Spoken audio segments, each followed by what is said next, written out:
Hello student, चौड़ा सा lecture के यूट्यूब चैनल में आपका स्वागत है। हम इस वीडियो में आपके लिए कक्षा 11वीं विषय गणित की प्रश्न बैंक का हल लेके आए हैं। इसके पहले हमने हमारे यूट्यूब चैनल पे केमिस्ट्री के हल बहुत सारे दे रखे हैं और शेष बचे हुए हल भी हम आपको केमिस्ट्री के अवेलेबल करा देंगे। भौतिकी के भी हल हमने पार्ट 1 और इकाई 1 और इकाई 2 के दे दिए हैं और यहां से हम गणित की शुरुआत कर रहे हैं। अब आपको हर रोज कम से कम किसी भी एक विषय का वीडियो जरूर मिलेगा, चाहे वो भौतिक का मिले, रसायन का मिले, गणित का मिले या जीव विज्ञान का मिले। चारों में से एक या दो वीडियो रोज आपको हम 11वीं कक्षा के प्रश्न बैंक के हल के देने वाले हैं। तो आइए शुरुआत करते हैं अध्याय 1 गणित के सवालों की और एंड में उसके ऑब्जेक्टिव भी हम इसी वीडियो में बता देंगे। प्रश्न बैंक अध्याय 1 की शुरुआत करते हैं। देखिए सवाल नंबर पहला। तो सवाल नंबर 5वां जो है, इसमें पहला सवाल ये है कि यदि a बराबर 1 2 3 4 5 और b बराबर 2 4 6 8 हो तो a माइनस बी और b माइनस ए का मान ज्ञात करो। देखिए a माइनस बी निकलता कैसे? सबसे पहले हम मान लेते हैं a बराबर उन्होंने जो दे रखा है 1 2 3 4 5 6 और b बराबर उन्होंने दे रखा है 2 4 6 8 2 4 6 8। अब a माइनस बी निकालना है। a माइनस बी का मतलब ये होता है कि जो a में है और जो b में है, तो b वाले हमको इस a में से हटा के लिखना है। जैसे जो a के है, ये a के, ये a में ही है, ये 2 है, ये b में भी है, इसलिए इसको नहीं लिखना है क्योंकि माइनस बी लिखना है। माइनस बी मतलब जो b में है वो यहां पे भी नहीं होना चाहिए। फिर कौन सा आ रहा है? 3 आ रहा है। फिर आ रहा है 4, 4 इसमें भी है इसलिए 4 को नहीं लिखेंगे। फिर आ रहा है 5, फिर 6 इसमें भी है इसलिए 6 को भी नहीं लिखेंगे। ये हो जाएगा आपका a माइनस बी। दूसरा निकालना है b माइनस ए। तो b माइनस ए बराबर होगा, b माइनस ए के लिए क्या करेंगे? जो b में है ये देख लो, तो b में 2 भी है, 4 भी है, 6 भी है, सिर्फ b में अकेला क्या बच रहा है? 8। तो b माइनस ए उत्तर हो जाएगा आपका कितना? 8। ये आपका आंसर आ जाएगा a माइनस बी का और b माइनस ए का। इसके बाद देखते हैं प्रश्न नंबर 6।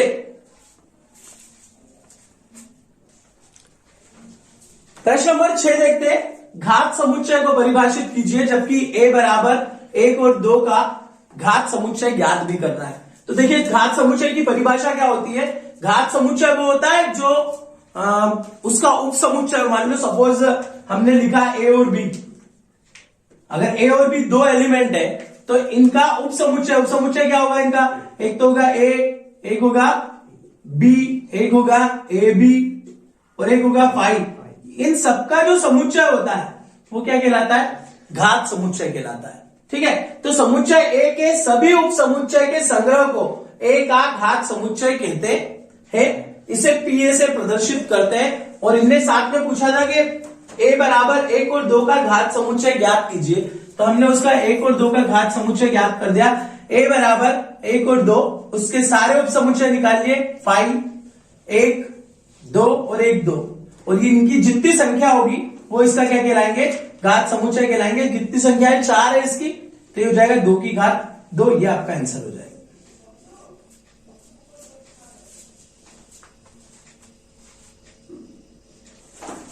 देखिए प्रश्न नंबर 7। u बराबर 1 2 3 4 5 और a बराबर 2 और 3, b बराबर दे रखा है 4 और 5। दो बातें बोली है, एक बोला है a संग b का डैश निकालना है और दूसरा निकालना है a माइनस b का मान। सबसे पहली चीज a संग b का डैश। अब a संग b का डैश निकालने के लिए हम निकालेंगे सबसे पहले a संग b। तो a और b से संग निकाल लो इसका। a और b का संग क्या होता है? जो a और b दोनों में हो, तो दोनों में है यहां पे 2 3, सॉरी दोनों में क्या, सारे एलिमेंट लिखना है, 4 और 5। संग का मतलब होता है सबको मिला दो, सम्मिलन। अब इसका डैश निकालना है, इसका डैश निकालने जाएंगे, सॉरी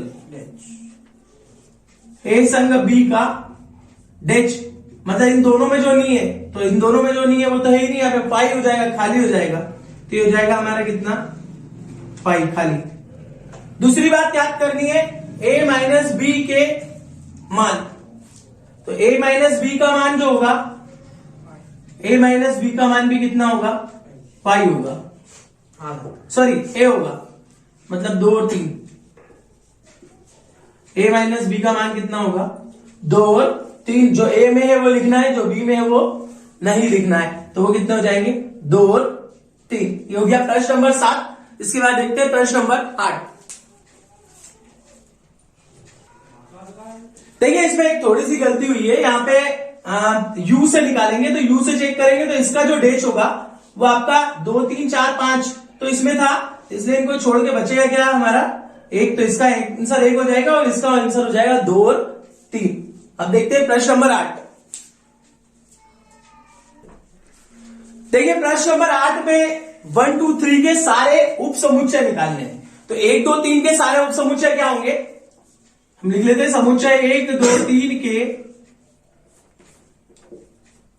सभी उप समुच्चय, सभी उप समुच्चय, और वो क्या क्या होंगे, पहला तो 5, फिर 1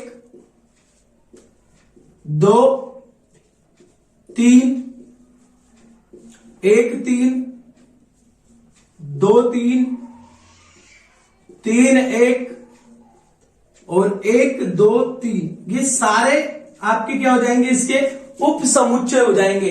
आपको ध्यान रखना है अगर 3 एलिमेंट है तो पहले खाली लिख दो, फिर 1 अकेले को, फिर दूसरा अकेले को, तीसरा अकेले को, फिर 1 और 3 का जोड़ा, फिर 2 और 3 का जोड़ा, फिर 3 और 1 का जोड़ा, और लास्ट में 1 2 3 तीनों का जोड़ा। ये हो गया प्रश्न नंबर 8। इसके बाद देखते हैं प्रश्न नंबर 9। अगर अभी भी आप लोगों ने चैनल को सब्सक्राइब नहीं किया है तो चैनल को सब्सक्राइब कर दे, बेल आइकन को क्लिक कर दे, जिससे आने वाले वीडियो की नोटिफिकेशन आप लोगों तक मिल जाए। तो देखते हैं सवाल नंबर 9। देखिए प्रश्न नंबर 9 10 11 और 12 में बेनारिक बनाने, तो हम एक एक करके बेनारिक बनाते हैं। सबसे पहले ए यूनियन बी का डेच। देखिए हम जानते हैं ए यूनियन बी क्या होगा। मान लो सपोज हमने बेनारिक का ये यूनिवर्सल सेट यू मान लिया, अब इसमें हम ए मान लेते हैं, ये हमारा ए हो गया, और यूनियन की बात है, दोनों जुड़े हुए की बात है, तो ये हो गया ए यूनियन बी। तो ये हो जाएगा हमारा ए, ये हो जाएगा बी, और ये हो गया उसका संघ। अब उसने पूछा है डेच, अगर संघ होता तो हम इसके ऊपर लाइनिंग खींच देते, हमारा ए संघ बी का जो बेनारिक है वो कंप्लीट हो जाता। पर उसने उसका उल्टा पूछा। उल्टा पूछा मतलब जो खाली जगह पड़ी हुई है उन खाली जगह पे हम क्या कर देंगे, डैश लगा देंगे। तो ये जाएगा आपका ए संघ बी का डेच बेनारिक बन जाएगा पूरा, ए संघ बी के डेच का। ठीक है, प्रश्न नंबर 11 देखते हैं। उसके बाद 11 में क्या दे रखा है उन्होंने, ए इंटरसेक्शन बी निकालना है। ए इंटरसेक्शन बी के लिए भी हम पहले तो उसका यूनिवर्सल सेट बना लेते हैं। अब इंटरसेक्शन की बात है, मतलब जो ए में है वो बी में भी है। इंटरसेक्शन में क्या होता है, जो दोनों में होते हैं वो एक साथ लिखाते हैं, मतलब ए के अंदर बी बैठा हुआ रहता है, तो हम ए के अंदर बी को क्या कर देते हैं, बिठा देते हैं। अगर हमको ए सर्वनिष्ठ बी निकालना होता तो हम इसको लाइन खींच देते सिर्फ गोले को, पर हमको ए सर्वनिष्ठ बी का डेच निकालना है।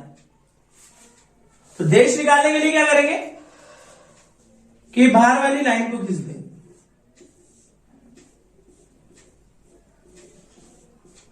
तो ये हो जाएगा हमारा ए सर्वनिष्ठ बी का डेच। अब बात करते हैं ए डेच और बी डेच। तो ए डेच और बी डेच में भी लगभग सेम ये वाला जो डायग्राम बन रहा है ऐसे ही बनेगा, क्योंकि इसके इक्वल ही होता है ए डेच बी डेच भी। तो जो क्वेश्चन नंबर 9 में डायग्राम बना है वही हमारा काय में बन जाएगा, क्वेश्चन नंबर 10 में बन जाएगा,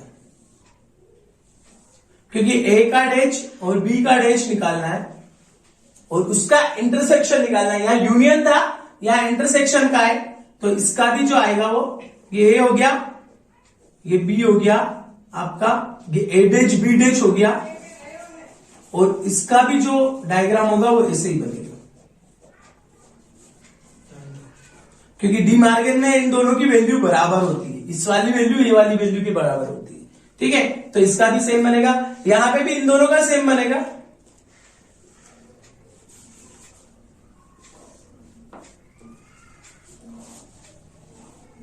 तो ये हो जाएगा आपका बी अंदर, ए और बाहर, ए बी, तो इसका भी वेन डायग्राम सेम वैसा का वैसे ही बन जाएगा। तो ये हो जाएगा आपका प्रश्न नंबर 9, 10, 11 और 12। इन सभी के नीचे लिख देना वेन आरेख। ठीक है, तो ये क्वेश्चन नंबर 9, 10 और 11, 12 हुआ। इसके बाद देखते हैं प्रश्न नंबर 13।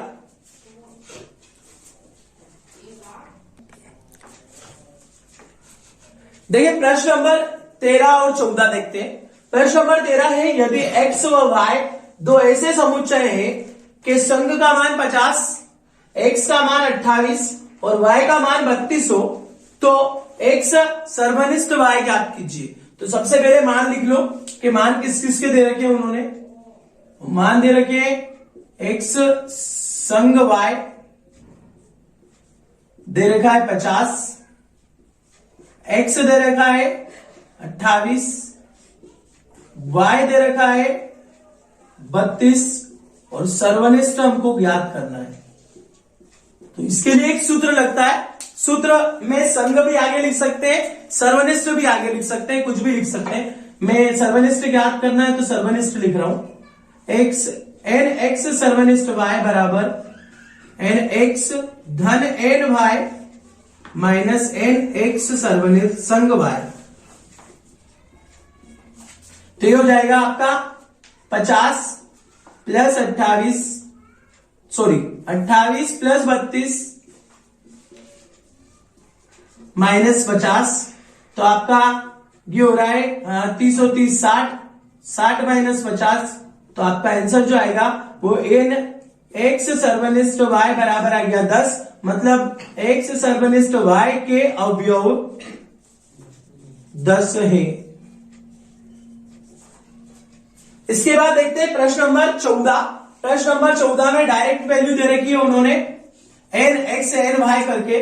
तो एन एक्स लिखा है 17, एन वाई दे रखा है 23, एन एक्स संघ वाई दे रखा है 38 और ज्ञात करना है एन एक्स सर्वनिष्ठ वाई। सेम फॉर्मूला लगाएंगे और फॉर्मूला हमारा वही है एन एक्स सर्वनिष्ठ y बराबर एन एक्स धन n Y minus N x सर्वनिष्ठ y। तो मान हो जाएगा आपका 17 प्लस 23 माइनस 38, 7 और 3 10 40 हो गया। 40 में से 38 गए तो हमारे कितने बचेंगे? 2 बच जाएंगे। तो x सर्वनिष्ठ y का मान हो जाएगा आपका कितना?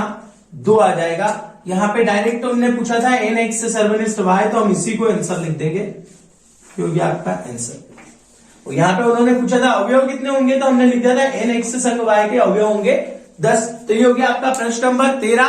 प्रश्न नंबर 14। अब देखते हैं प्रश्न नंबर 15।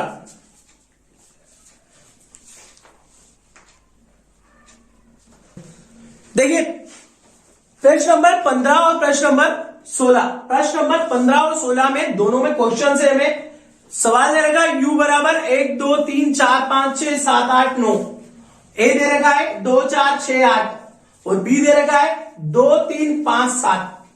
ठीक है, ज्ञात क्या करना है? ज्ञात करना है एक बार ए संग बी का डैश और बराबर बताना है A dash intersection B dash.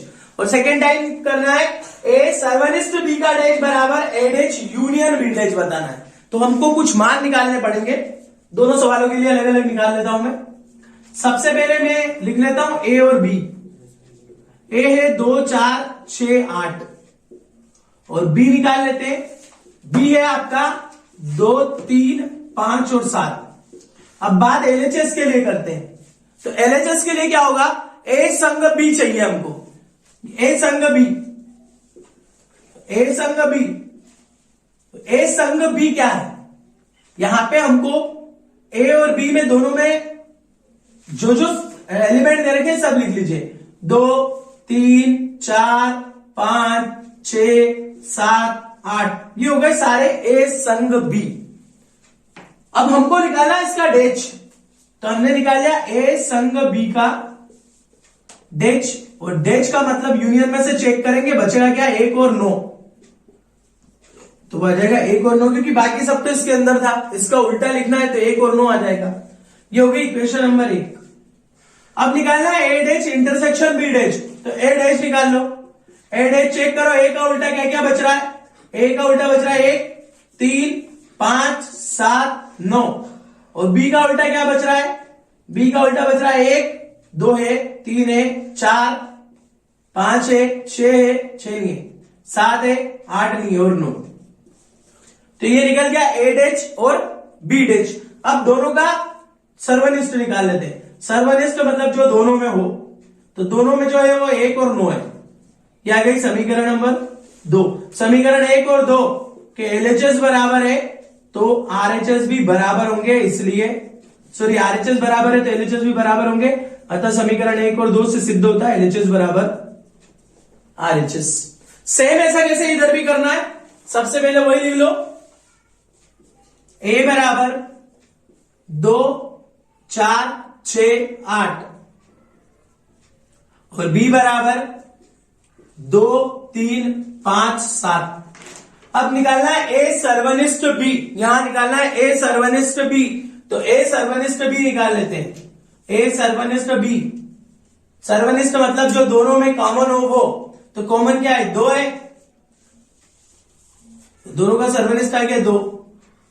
अब उसका डैश निकालना है, डैश निकालना है मतलब ए सर्वनिष्ठ बी का डैश, तो 2 छोड़ के सब लिख लो 1 3 4 5 6 7 8 9। फिर निकालेंगे ए डैश, ए डैश वही 1 3 5 7 9 और बी डैश वो होगा 2 सॉरी 1 4 6 8 9, जो उधर निकला था वही निकल जाएगा। अब उसका क्या निकाल लो, संग निकाल लो, तो संग निकालेंगे, संग मतलब सबको लिख लेते हैं, तो 2 को छोड़ के सारे मिल जाएंगे 1 3 4 5 6 7 8 9। तो ये हो गई हमारी समीकरण 1, ये हो गई समीकरण 2। समीकरण 1 और 2 के एलएचएस आरएचएस बराबर है तो एलएचएस भी क्या होंगे, बराबर हो गए। तो 1 और 2 से ये मान भी बराबर हो गए, अतः एलएचएस बराबर आरएचएस, ये भी सिद्ध हो गया। तो ये हो गया हमारा सवाल नंबर कौन सा, 15वां और सवाल नंबर 16वां। अब देखते हैं इसके बाद सवाल नंबर 17वां।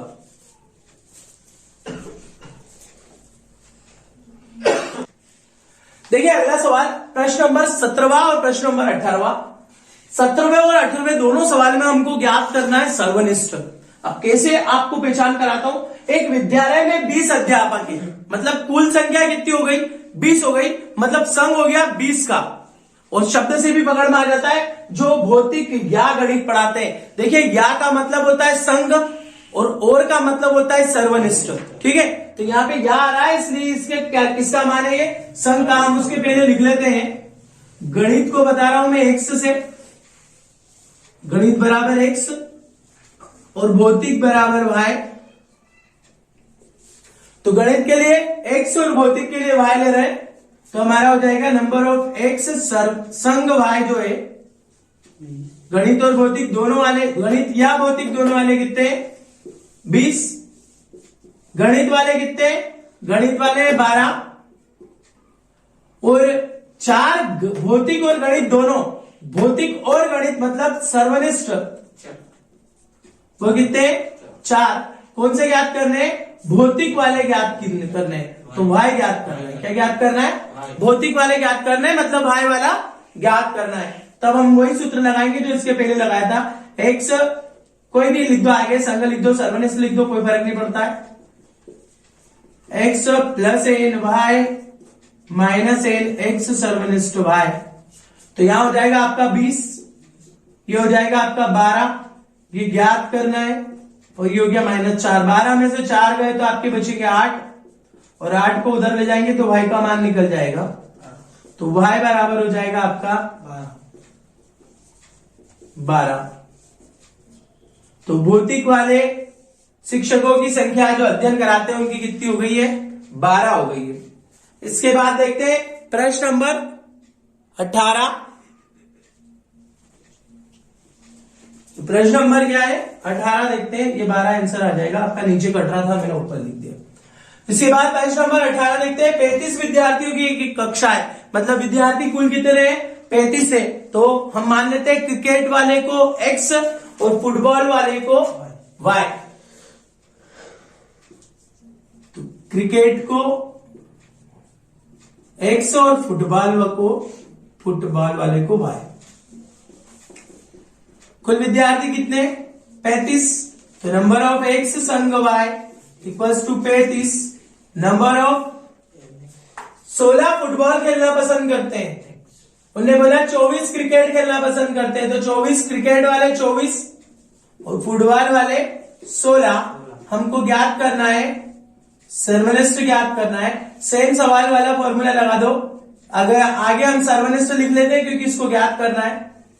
तो x plus N Y minus N X संग y, तो ये हो जाएगा 24 16 माइनस 35 39 माइनस 35 कितने बचेंगे? 5 बचेंगे। तो ये जो 5 विद्यार्थी है वो दोनों खेल खेलना चाहते हैं। ठीक है, क्रिकेट और फुटबॉल दोनों 5 विद्यार्थी खेलना चाहते हैं। तो इसी के साथ हमारा प्रश्न नंबर हो गया 18। इसके बाद देखते हैं प्रश्न नंबर 19।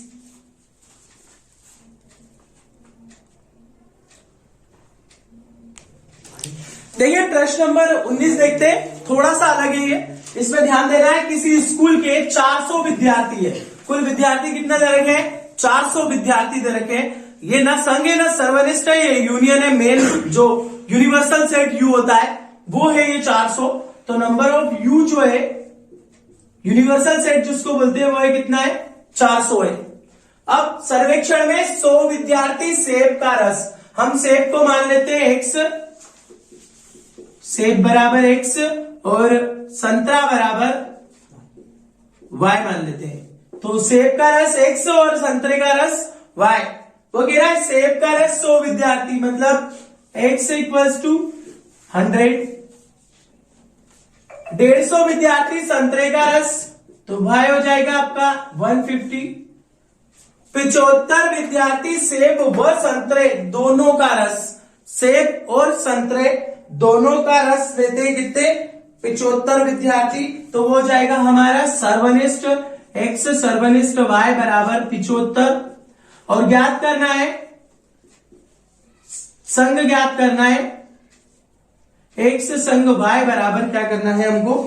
ज्ञात करके लेके आना। सॉरी, x संघ y ज्ञात नहीं करना है। यहां बोला उसने वो ना तो संतरे का रस पीते ना ही सेब का रस पीते, ये ज्ञात करना है। और उसके लिए जो ज्ञात करना है वो मैं बता देता हूं कि वो होता है ए डैश, मतलब ए भी नहीं होना और बी भी नहीं होना। ए डैश इंटरसेक्शन बी डैश ज्ञात करना है। A dash intersection B dash हमको क्या करना है? ज्ञात करना है। तो इसका सॉल्यूशन हम यहां पे दे देते हैं, फॉर्मूला लिखते हैं इसके लिए फॉर्मूला होता है A dash intersection B dash equals to, हमारा फॉर्मूला हो जाएगा एन ए संग बी का डैश। एन ए संग बी का डैश हो जाएगा। अब एन ए संग बी का डैश जो होता है वो होता है N U minus N A संग बी, वो जाएगा N U minus N A संग बी। अब एन यू तो पता है पर संग नहीं पता है, तो संग पता करने के लिए हम एक काम करते हैं, इसको पहले सॉल्व कर लेते हैं। तो संग कैसे निकाल लेते हैं? x संग y बराबर n x plus N Y minus N x सर्वनिष्ठ y। तो ये हो जाएगा आपका कितना? ये हो जाएगा आपका संग ज्ञात करना है, तो ये 100 प्लस 150 माइनस 75, तो 250 में से 75 घटा देंगे तो ये हो जाएगा 175। तो आपका जो संघ है वो है 175 और यूनियन है 400, तो आपका आंसर आ जाएगा 400 माइनस 175, तो आंसर हो जाएगा आपका 225। ये सबसे शॉर्ट ट्रिक और बेटर ट्रिक है इस सवाल की, क्योंकि इसमें क्या करना है हमको, हम चाहते तो डायरेक्ट यहां भी संघ निकाल सकते थे, पर मैंने आपकी सुविधा के लिए उसको संघ को हमने पहले अलग से निकाल लिया, उसके बाद उस संघ का मान काय में रख देंगे, सवाल के फॉर्मूले में रख देंगे। तो आपका ये आ जाएगा क्या कि जो ना तो सेव का रस पसंद करते हैं और ना ही संतरे का रस पसंद करते हैं। ठीक है, तो ये हो गया हमारा प्रश्न नंबर 19। इसके बाद देखते हैं प्रश्न नंबर 20।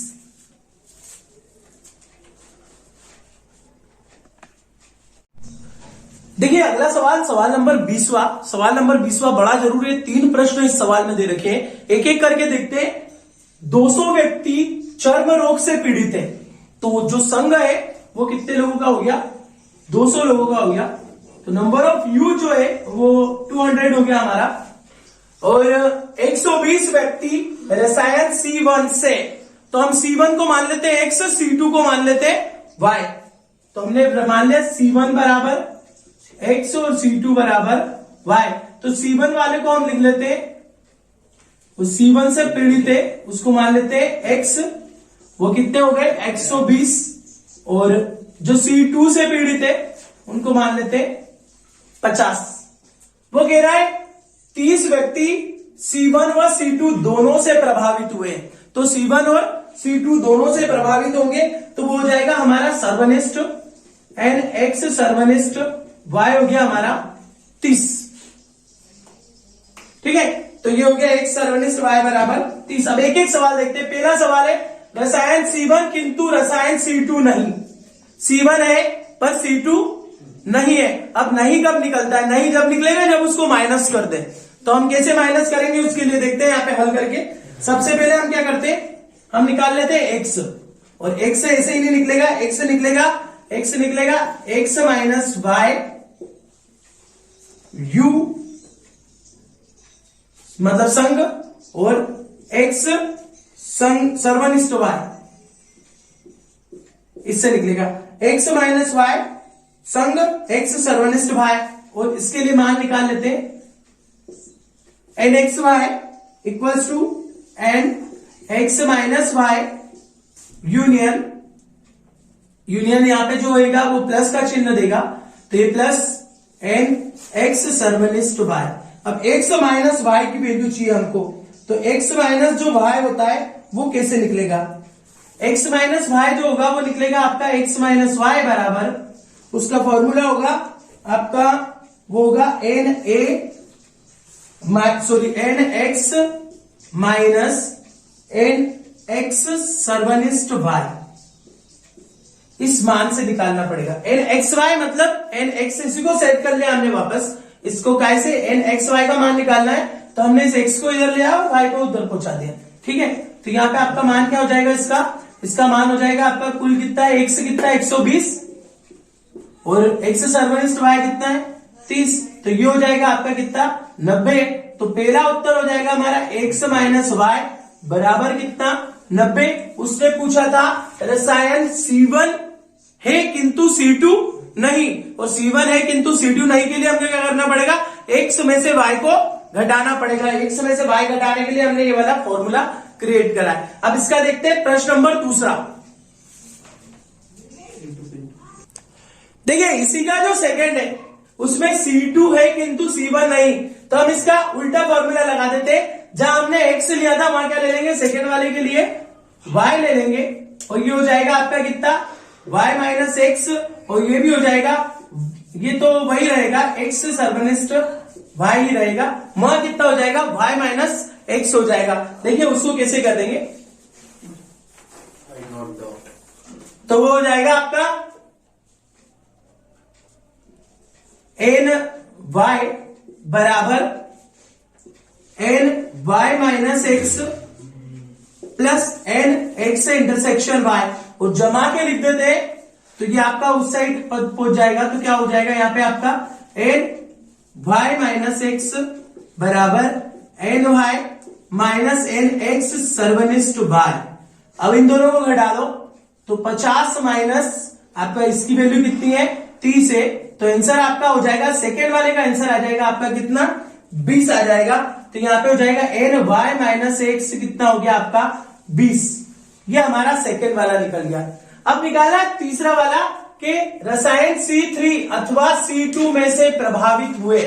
रसायन C2 सॉरी C1 और रसायन C1 अथवा C2 से प्रभावित हुए। तो अथवा मतलब क्या होता है, संग हो जाता है। तो हम इसका डायरेक्ट संग निकाल देते। तो संग कैसे निकलेगा तीसरे वाले के लिए, तो हो जाएगा संग x संग y बराबर number of x plus number of y minus n x intersection y।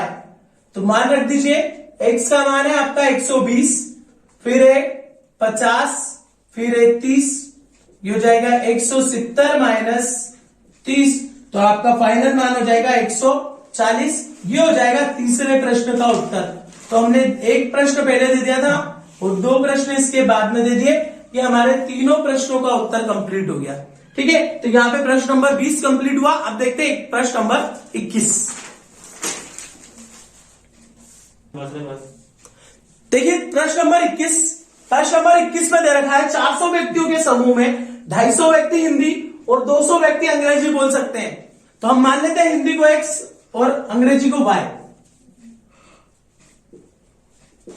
Hindi बराबर x और अंग्रेजी बराबर y। तो x वाले हैं वो है 250, y वाले हैं वो है 200, जो संघ है 400 लोगों का है और ज्ञात करना है सर्वनिष्ठ। तो ये हो जाएगा n सर्वनिष्ठ y n x plus n y plus minus n x सर्वनिष्ठ y। तो यहां पे हो जाएगा हमारा 250 प्लस 200 माइनस 400। तो ये हो जाएगा 450 माइनस 400।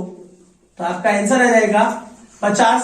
50 लोग जो है वो हिंदी और अंग्रेजी दोनों बोल सकते हैं। लिख देना 50 व्यक्ति हिंदी और अंग्रेजी दोनों बोल सकते हैं। क्या हो गया प्रश्न नंबर 21। इसके बाद देखते हैं प्रश्न नंबर 22। अगर आपने अभी तक भी वीडियो को लाइक नहीं किया है तो वीडियो को लाइक कर दे, चैनल को सब्सक्राइब कर ले और बेल आइकन को क्लिक कर ले और आपके दोस्तों को शेयर कर दीजिए। अगर आपने हमारे YouTube चैनल पर जो प्रश्न बैंक के हल में केमिस्ट्री और फिजिक्स के हल नहीं देखे हैं तो वो भी आप लोग इस वीडियो के एंड स्क्रीन में जाके या हमारे चैनल की प्लेलिस्ट में जाके आराम से देख सकते हैं। केमिस्ट्री के हमने बहुत सारे वीडियो डाल दिए, फिजिक्स में भी हमने 2 इकाई तक डाल दिए, आप लोग उनको भी अध्ययन कर सकते हैं। इसके बाद के भी वीडियो हम लगातार डाल ही रहे हैं हमारे यूट्यूब चैनल पे। आपको हर दिन अब 1 या 2 वीडियो रोज मिलेंगे, इसलिए चैनल को सब्सक्राइब अवश्य कर लें। आइए अगला देखते हैं सवाल नंबर 22।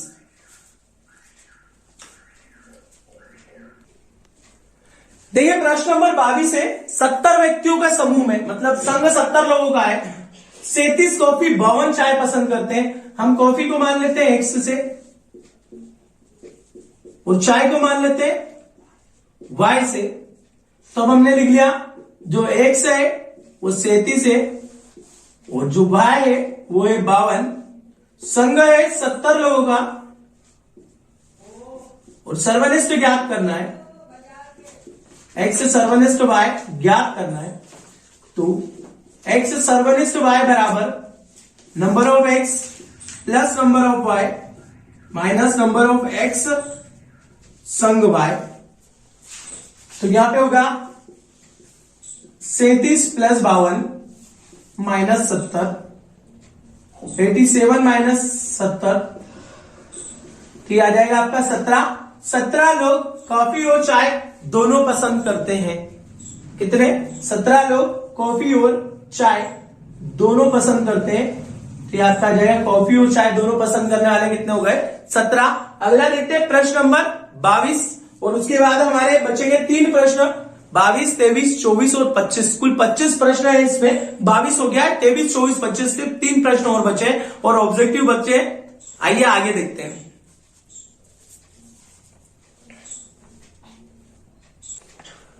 देखिए प्रश्न नंबर 23 दे रखा है 65 व्यक्ति दे रखे, 65 व्यक्ति है, मतलब संघ हो गया 65 व्यक्तियों का।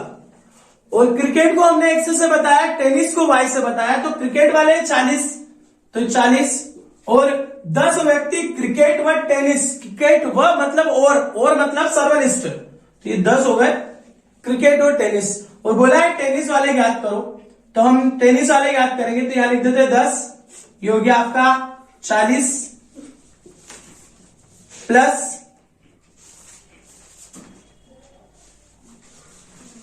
ये हो जाएगा आपका 40 हो गया, एक्स वाई ज्ञात करना है, और जो ये 65, तो हमारा 65 में से 40 जाएंगे तो माइनस के 15 बचेंगे, -15 उधर पहुंचा देंगे तो प्लस के 15 हो जाएंगे, तो आपका जो एन वाई हो जाएगा वो हो जाएगा 25। मतलब टेनिस वालों की संख्या कितनी हो जाएगी, 25 हो जाएगी। कितने लोग पसंद करते हैं टेनिस को, 25 लोग टेनिस को पसंद करते हैं। इसके बाद देखते हैं प्रश्न नंबर 24।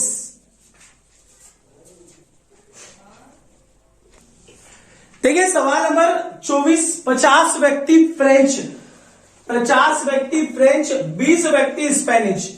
ध्यान देना है, यहाँ पे संघ स्टार्टिंग में नहीं दे रखा है, संघ ज्ञात करना है। फ्रेंच को मान लेते हैं हम एक्स और स्पेनिश को मान लेते हैं वाई। फ्रेंच बराबर एक्स, स्पेनिश बराबर वाई। तो फ्रेंच को एक्स माना है हमने, तो नंबर ऑफ एक्स हो गया हमारा 50, नंबर ऑफ वाई हो गया 20, और सर्वनिष्ठ दे रखा है यहां पे 10। संघ ज्ञात करना है,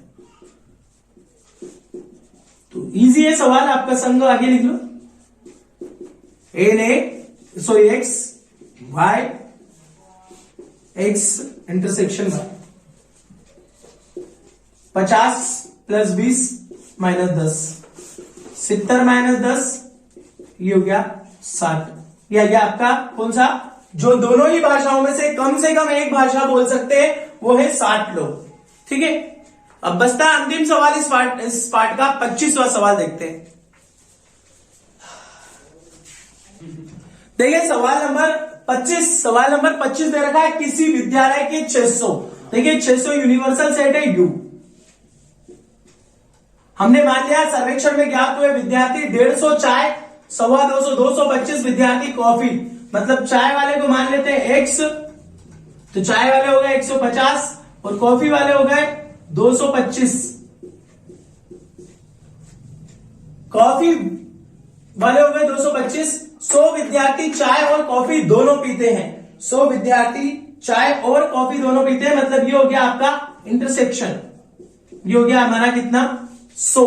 अब ज्ञात करना है, ना तो चाय पीने वाले ना ही कॉफी पीने वाले, तो ना तो चाय पीने वाले और ना ही कॉफी पीने वाले के लिए फॉर्मूला होगा ए एक्स डैश वाई डैश, ये ज्ञात करना है, जो मैंने इसके पहले एक सवाल में करवाया भी है आप लोगों को। X dash intersection Y dash ज्ञात करना है, और उसके लिए हमारा फॉर्मूला हो जाएगा, उसके लिए फॉर्मूला होता है number of X dash intersection Y dash equals to होता है number of U minus X संग वाई, ये फॉर्मूला होता है। अब फॉर्मूला ये होता है, इसके लिए हमको एक्स संग वाई पहले निकाल लेते हैं, तो एक्स संग वाई क्या हो जाएगा, एक्स संग वाई बराबर n x plus N Y minus N x सर्वनिष्ठ वाई, तो ये हो जाएगा आपका 600 प्लस 150 माइनस 100, तो 750 माइनस 100 650, और 650 को और 600 को यहां रख देंगे, सॉरी यहां गड़बड़ हुई है, 150 प्लस 225, तो ये हो जाएगा 375, और 375 में से 100 जाएगा तो 275, 275 600 में से घटा देंगे, तो 600 में से 275 घटाएंगे तो आपका मान आ जाएगा, जो मान है वो होगा 5, 9 में से 2 या 5 में से 2, 325 आपके आ जाएंगे। न तो चाय पीते हैं और न ही कॉफी पीते हैं। तो यहां पे हमारे सवालों की श्रृंखला खत्म हो गई। अब बचते हैं हमारे ऑब्जेक्टिव, तो आइए देखते हैं आगे हम ऑब्जेक्टिव नंबर 1 से। तो आइए आगे देखते हैं समुच्चयों के जो सही विकल्प है उनको। तो सही विकल्प में किसी कक्षा में बुद्धिमान छात्रों का समुच्चय, देखिए किसी भी कक्षा में बुद्धिमान छात्र कितने होंगे, इसका समुच्चय कभी भी सुपरिभाषित नहीं होता है। किसी अतिरिक्त समुच्चय ए के लिए बराबर ए डबल डैश बराबर होगा, तो किसके बराबर होगा, ए के बराबर होगा। यदि a बराबर 1 2 3 4 और b बराबर 3 4 5 6 हो तो a सर्वनिष्ठ b का मान तो 1 से लेके 4 तक तो ये और 5 और 6 मतलब हमारा a वाला मान होगा। 1 2 सॉरी संघ नहीं निकालना है, सर्वनिष्ठ निकालना है। सर्वनिष्ठ मतलब दोनों में जो मैचिंग होते हैं वो 3 और 4। अगर फाई एक खाली में है तो उप समुच्चयों की संख्या कितनी होगी? तो इसके उप समुच्चयों की संख्या सिर्फ 1 होगी। कितनी होगी? 1, क्योंकि खाली का भी मान होता है फाई, इसलिए 1 होगी। अगर किसी के अंदर एक मान रखा हुआ है तो इसके उप समुच्चय की संख्या कितनी होगी? तो इसके उप समुच्चय की संख्या 2 होगी।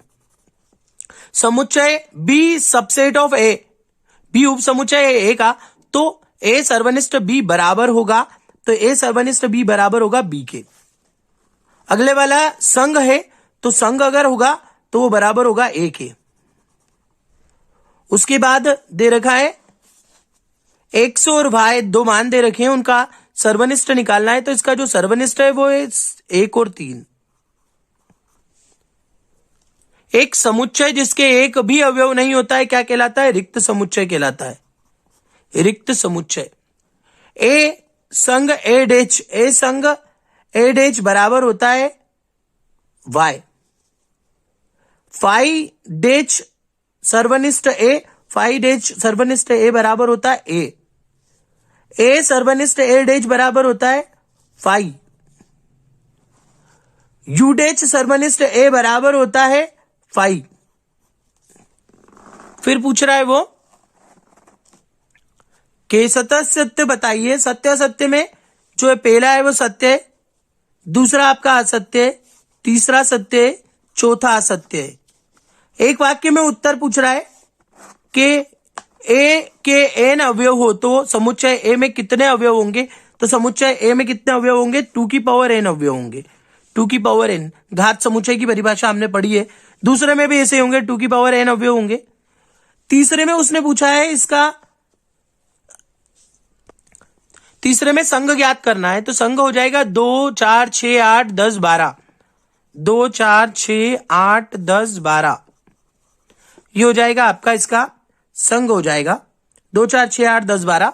और देखते हैं आगे। अगले में उसने बोला है कि इसका पूरक निकालना है। पूरक मतलब ए डेश निकालना है। तो पूरक क्या होगा? ए का पूरक होगा 1 3 7 9 दे रखा है, तो यहां हो जाएगा 2 4 5 7 सॉरी 2 4 5 6 8। ए डेश हो जाएगा 2 4 5 6 8, ये इसका पूरक हो जाएगा। और इसके बाद वाले का जो उत्तर है वो आ जाएगा हमारा -1 और 2, -1 और 2।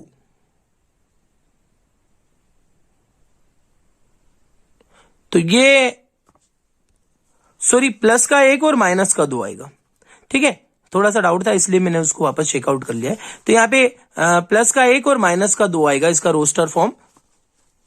तो ये हमारा जो पूरा पार्ट 1 है ये सवालों सहित कंप्लीट होता है। अगले वीडियो का इंतजार कीजिए, बेल आइकॉन को क्लिक कर लीजिए और चैनल को सब्सक्राइब कर लीजिए। ठीक है, धन्यवाद।